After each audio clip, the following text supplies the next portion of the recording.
اللہ سے حیا یہ ہے کہ سر اور سر کے ساتھ جو چیزیں جڑی ہوئی ہیں ان کی حفاظت کرو۔ کیا اللہ کے رسول نے میسج دیا ہے؟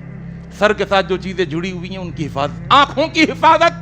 اللہ سے حیا ہے، اللہ سے شرم،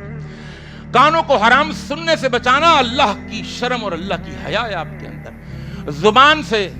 گالیاں دینا، زبان سے غیبتیں کرنا، زبان سے چغلیاں کھانا، اس گردن کو، اس سر کو اللہ کے آگے جھکانا، اللہ کے علاوہ غیر اللہ کے آگے جھکانا، یہ آپ نے حفاظت نہیں کی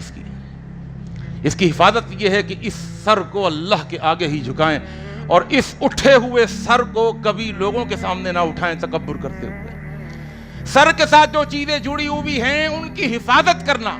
یہ ہے اللہ سے حیا کرنے کا حق ادا کرنا۔ اور آپ نے فرمایا آخری جملہ وَتَحْفَظَ الْبَطَنَ وَمَا حَوَا، اور اپنے پیٹ کی حفاظت کرنا، اور پیٹ کے اندر جو چیزیں جا رہی ہیں ان کی حفاظت کرنا، حرام نہ جائے اس پیٹ کے اندر، اس کا خیال رکھنا، یہ ہے اللہ سے